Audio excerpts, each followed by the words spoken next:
Hey, salut tout le monde, c'est Ty. Je sais pas pour vous, mais un des premiers soucis que j'avais en commençant à composer de la musique, c'est que j'avais des idées en tête, mais j'arrivais pas à les retranscrire. Donc j'appuie sur les touches du clavier en essayant de retrouver mes idées, mais c'est ouf, ça marche pas. À force d'appuyer sur les mauvaises touches, finalement des fois je perds l'idée que j'avais en tête. Alors j'aurais pu essayer de les chanter. Des fois ça marche, mais mon chant déjà est pas super précis. Et puis quand j'essaye de trouver des accords, ça marche pas, rien ne semble aller. Rien ne semble être ce que j'avais en tête. En fait, je suis presque sûr que ça doit arriver à pas mal d'entre vous. Parce que c'est un souci qu'on m'adresse régulièrement en fait. Pour être honnête, ça continue de m'arriver encore, des fois, alors que mon oreille relative est plutôt bonne, et que j'ai peut-être genre 700 chansons composées à mon actif. Du coup, comment ça se fait que ça m'arrive encore, tu vois? Vous allez comprendre en deuxième partie de vidéo. Mais là, d'abord, je vais essayer de vous aider. La première chose, c'est bête, mais c'est évident, c'est la pratique. Faut se forcer à faire des chansons. Peut-être que des fois, en faisant au hasard, sans forcément retranscrire une idée, bon, c'est bête de croire qu'on puisse produire des chansons et pas progresser du tout, tu vois, c'est pas possible. Donc en fait, c'est même quasi obligé qu'à force d'en faire, tu vas instinctivement développer ta propre compréhension du truc, en fait. Ta propre compréhension de l'harmonie, de la mélodie, et ton cerveau, il va s'habituer, ça va aller de plus en plus rapide. Bon, j'imagine que ce conseil vous aide pas trop, ceci dit. Qu'est-ce que tu dois faire? Fais des chansons. Si vous aimez des chansons d'autres artistes, si vous en aimez, ce qui est important, c'est l'analyse. Analyser, c'est pas juste écouter en boucle, c'est tenter de les refaire, tenter de les cover, pourquoi pas, tenter de les plagier, si vous voulez. C'est en essayant de les refaire, vous allez vous buter à des problèmes. Et c'est ça qui vous fera progresser. Surtout, vous comprendrez du coup comment les artistes que vous aimez, ils ont fait pour faire tel effet, pour créer l'effet qui vous plaît tant. À force d'en analyser, vous trouverez des ressemblances, des raccourcis, des trucs que tout le monde fait, des choses qui se répètent, et peut-être des trucs que vous aimez à chaque fois. Ça peut être une harmo, une ligne de basse, une progression d'accords, un rythme, un timbre, ça peut être plein de trucs. Enfin, en gros, vous constituerez un vocabulaire, comme pour le langage. À force d'analyser des trucs, vous constituerez une palette de choses que vous pourrez ressortir pour vos créations. En particulier, si vous galérez avec l'harmonie, ça peut être pas mal de connaître au moins les 6 premiers degrés d'une gamme majeure. 1, 2, 3, 4, 5, 6 d'une gamme majeure, donc assez basique. Voilà. Ils sont vraiment très reconnaissables en fait, avec un peu d'entraînement, et ils sont utilisés vraiment dans 95% des chansons, c'est basé sur moins que ces 6 accords, quoi. Si vous avez du mal, concentrez-vous sur la basse. Écoutez et retrouvez les lignes de basse.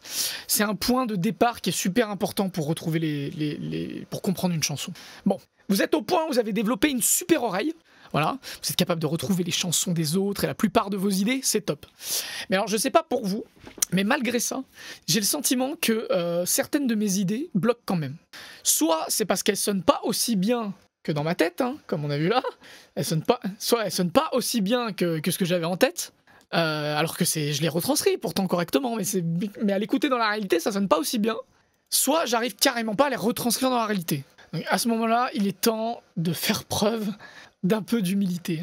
En fait, ce qu'il faut voir, c'est que le cerveau est capable de générer des idées qui sont complètement impalpables, qui sont complètement impossibles à reproduire dans la réalité, qui sont complètement abstraites. C'est pas que j'arrive pas à les retranscrire dans la réalité, c'est que ça n'existe pas, en fait, ce que je pense dans ma tête. Je peux penser à des choses qui n'ont pas de sens dans la réalité. C'est un peu comme si on pouvait penser en 4 dimensions, vous voyez ce que je veux dire? Bon, en l'occurrence, on a un peu du mal, mais voilà. Dans ma tête, c'est un peu comme si j'arrivais à voir des couleurs qui n'existent pas, si vous voulez. Je peux penser à des mélodies, des harmonies qui sont bonnement impossibles dans la réalité, quoi. Elles sont si abstraites, elles sont parfois couplées même des fois à une émotion, tu vois. C'est pas juste une mélodie ou une harmonie que j'ai en tête, c'est une émotion qui va avec. Et du coup, des trucs pas très clairs, tu vois, aussi. Et c'est pas que j'arrive pas à les retranscrire, c'est que, en fait, elles ne peuvent pas exister dans la réalité, elles n'ont pas de valeur concrète, c'est l'intention que je leur donne qui est leur essence. Alors pour vous donner un exemple, je peux penser par exemple à un thème qui se joue, par exemple je joue un thème, et je le monte d'un ton plus haut. Ça se fait régulièrement ça, monter un ton plus haut. Et ben dans ma tête, je peux monter un ton plus haut, mais en fait ça reste à la même hauteur que celui d'avant. C'est fou, je suis sûr que tu peux y arriver aussi. Mais pourtant l'effet de monter d'un ton entre les deux thèmes, il est bien présent. Tu vois, donc ça n'a pas de sens. C'est un peu comme des illusions d'optique, mais musicales, quoi, si on veut. Un autre exemple, c'est que je peux imaginer ma propre voix chanter une note. Hein, je connais bien ma propre voix quand même en chantant dans la réalité. Et ensuite, en chantant dans la réalité, je réalise que cette note, en fait, elle est juste trop grave ou trop aiguë pour moi. Je peux pas la chanter. Du coup, je pensais bien à ma propre voix avant. Tu vois, ça n'a pas de sens. J'ai enregistré des centaines de fois. J'ai bien imaginé ma propre voix que je connais chanter une note. Et quand je la chante, c'est impossible de la faire sonner comme dans ma tête. Je suis tombé sur ce tweet qui m'a directement fait penser à ce dont quoi on est en train de parler. Shostakovich a composé des mouvements entiers, des mouvements symphoniques entiers dans sa tête, puis ensuite les a écrits sur la partition comme s'il était en train de faire une dictée, c'est-à-dire une mesure avec tous les instruments à chaque fois. Mais il était disappointed, il était désappointé, il était déçu par les orchestras in real life. Il était déçu par les orchestres dans la vie réelle. Ça veut dire que dans sa tête, l'orchestre sonnait mieux que le vrai orchestre. Et c'est typiquement ce dont on est en train de parler maintenant. Bref, tout ça pour vous dire qu'il y a des cas, il y a parfois certains cas où ce n'est pas un problème de retranscription. C'est un problème d'abstraction.